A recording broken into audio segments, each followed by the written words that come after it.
In the midst of the Dark Ages, while Europe was recovering from the fall of the Roman Empire, a series of innovations and adaptations began to shape the future of warfare. These developments, born out of necessity and crafted from a blend of trial and error, ingenuity and desperation, would go on to change the way wars were fought for centuries. The medieval period is often seen as a time of stagnation in the eyes of many, but beneath the surface, it was an age of experimentation and technological development that laid the foundation for the rise of powerful armies, fortified castles, and the eventual emergence of modern military tactics. The first true military innovations in medieval Europe arose from the need to protect people and territory from increasingly sophisticated invasions. As kingdoms began to take form, the art of defense was no longer a luxury but a requirement.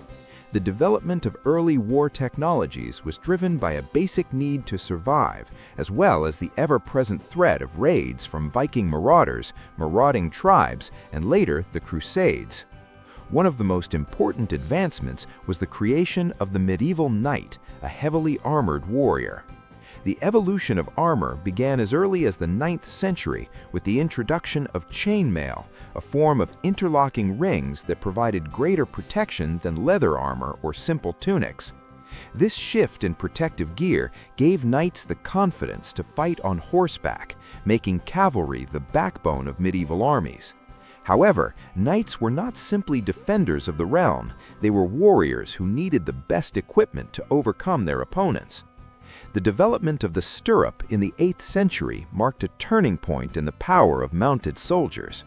With the stirrup, soldiers could ride more securely, gaining the ability to wield heavier weapons, including swords and lances, with much greater force. The added stability allowed knights to charge with devastating speed and power, effectively changing the dynamics of warfare and the way battles were fought. At the same time, the importance of castles grew.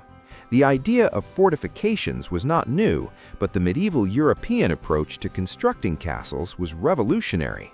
The early castles, often known as motte and bailey castles, featured a wooden keep built atop an earthen mound surrounded by a ditch and palisade. These structures were quick to build and provided an immediate form of defense against invaders. As time passed, castles grew in sophistication. Stone was increasingly used, and with it came innovations such as high walls, defensive towers, and drawbridges. These fortresses were designed not only to protect the ruling elite, but to act as centers of power, controlling the surrounding countryside. However, fortifications alone were not enough to ensure the success of the defending forces. A new wave of military technology arose from the need to breach these ever more formidable defenses. The first step in this evolution came in the form of siege weapons. The catapult, already a fixture in ancient warfare, was refined in the medieval period. The most notable improvement came in the form of the trebuchet, a siege engine powered by a counterweight that was capable of launching large projectiles, including stones and even diseased bodies, over the castle walls. Trebuchets were capable of destroying stone walls, making them an invaluable tool for sieging castles and cities. Their ability to deliver heavy blows from a distance forever altered the tactics of siege warfare. The trebuchet's range and power ensured that defending forces could no longer rely solely on their walls for protection. Castles that were once thought impregnable now faced the real possibility of being breached. In addition to the trebuchet, the introduction of the crossbow in the 10th century provided infantry with a powerful weapon capable of piercing armor. Unlike the longbow, which required years of training to use effectively, the crossbow could be operated by almost anyone with minimal practice, making it a formidable equalizer on the battlefield. Its short range was compensated for its power and accuracy, making it deadly in the hands of a skilled soldier. Crossbowmen became a vital part of European armies, providing support for cavalry charges or acting as the primary line of defense in sieges. As the medieval period progressed, the emergence of gunpowder and firearms began to shape the future of war.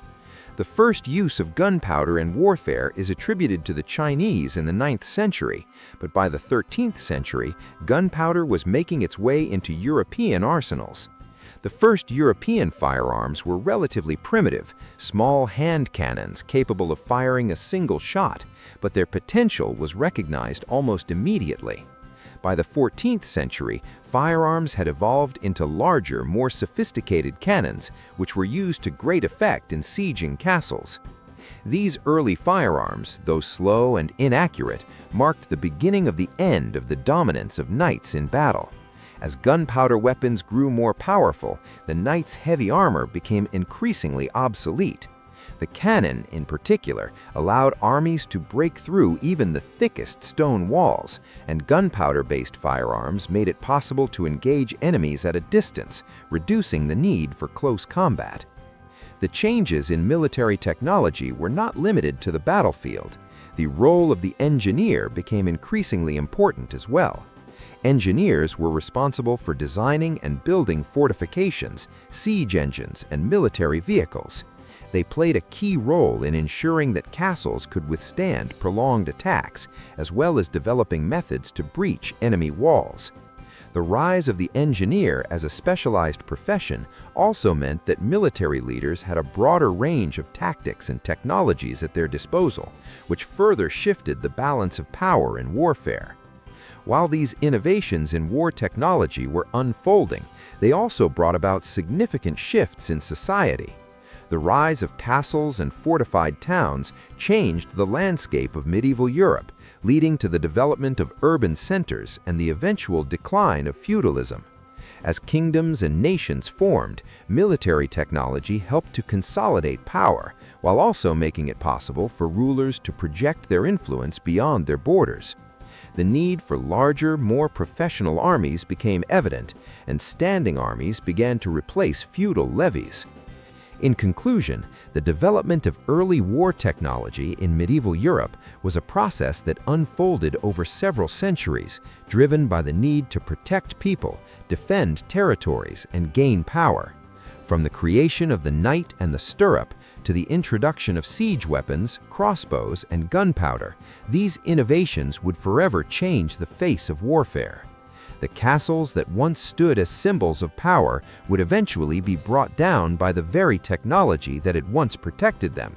The rise of firearms and artillery would lead to the decline of feudalism and the emergence of standing armies, reshaping the political landscape of Europe.